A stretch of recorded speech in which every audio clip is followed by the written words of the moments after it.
here with Steve Nessl. We are at the long-awaited, I can't believe it's here today. I've been waiting forever for this side-by-side. How did you guys keep it quiet? And tell us what went into this machine. Well, we didn't do that great a job of keeping it quiet the last few months. Some of it was ourselves with the teasers, and then others was just the passion that people have for not only the segment for our product though.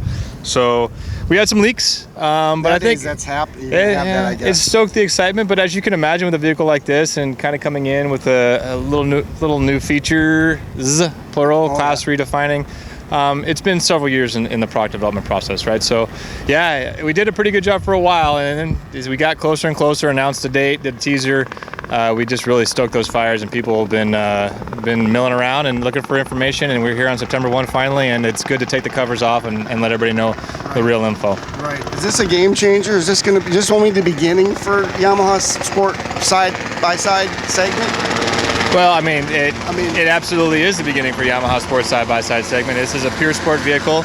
Yeah, I mean, game changer, it depends on how you define that. But it is different than anything else that's out there in a lot of different ways. And we like to think that it is definitely going to have people taking a new look at how what a sport side-by-side should be. So, yeah, this is not the start and stop for us by any means. You're going to see more coming. And as we've said from back when we introduced the Viking, it's not just the sport, it's not just the utility. There's all kinds of consumers in this segment that need different things from their side-by-sides, right. And we're going to continue to target those guys specifically and get them exactly what they're looking for. It is an industry that's exploding. Did you ever think it would be this big? It's bigger than the ATV industry. It really is. Well, we kind of had an inkling. Yeah. I mean, yeah. Well, back in 2003 when you made the Rhino, it was an inkling. I mean, you guys invented the segment. We did start, with an off-road capable side-by-side back then, and it really, although meant for an outdoorsman at the time, the vehicle was very capable, and it kind of pushed the envelope for some people when it came to like sporty type performance. So,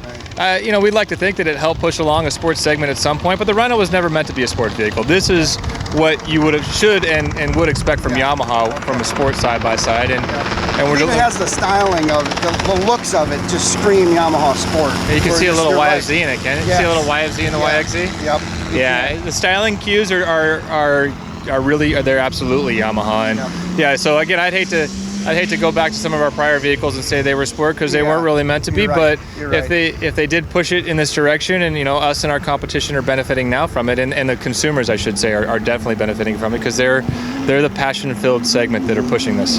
You know how I am. I gotta ask. Part of the sports segment is racing. I talked to Dustin Nelson already. He's blew the cover. He's going to be racing one of these. He told you that, did he? He told me that in video. He's going to be racing one of these. I'm happy as hell for him because he's a legend ATVer, and he gets to go right into where he was with Yamaha doing UTV racing. Are we going to see factory-backed UTV racers? Is this the future, or can we talk about that yet? Well, I don't think we want to talk about that too much yet. Are we going to see these on racetracks? Yes, you will. I think we will. Yeah, I mean, we're not really to pull the cover off any official race support programs, things like that just now. Later. We're busy getting all the information on the new vehicle out to the public. But yeah, Dustin, he did tell you he'd be racing one, and he will.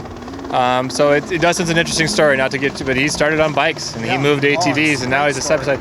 He's kind of he's representative. He's still a young guy, but he's representative of the demo in the power sports market. Guys who started on bikes, maybe moved to ATVs, or families around ATVs, and now with side-by-side vehicles, what that affords. Isn't that true?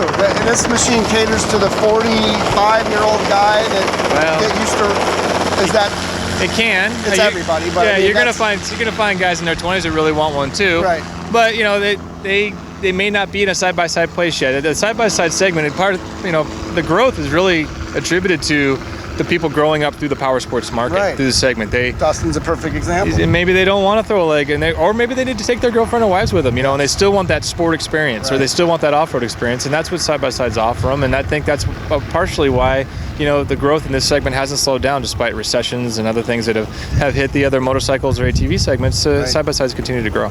I know it's not your job title, but I know you probably have driven one of these things, right? Yeah. What's your favorite part of the machine? Part of the machine? What do you like about it best? I know there's a lot of things you like. I look forward to more time in it because I haven't pushed to the point where I can actually feel how good the suspension is yet. Okay. But obviously for me, just out of the gates, the shifting. I think if if you want, and we keep saying pure sport, but if you want anything that has the word sport attached to it, if you go into a dealership and you want a sport car, you're not going to buy an automatic. Yeah, you're right. You're going to buy a shifter. Yep. And so getting into this thing, being able to, the clutch and the shifter, the sequential shift, that is the first thing that hits you like, oh my goodness. I drove this thing around for the first 10 minutes. I never even hit the brakes, and that's because I was downshifting, and it didn't dawn on me for a while that was what happened. And again, I haven't put it through its paces, and I look forward to it because it's very confidence inspiring. It wants you to push it. Right. And that's where I think I'll start to feel the suspension and all the benefits there. And the durability and reliability you can count on from Yamaha. I'm looking forward to that as well. Yeah. Well, thanks for talking to us, Steve. Thanks for all you've done and for Yamaha. Man, you guys are just on it with the YFC, with the Grizzly, the Kodiak, the and now the Vikings. Wolverine. I know, it's big year for us. Big year for us. And it's 60th birthday. Maybe that's part of it, right?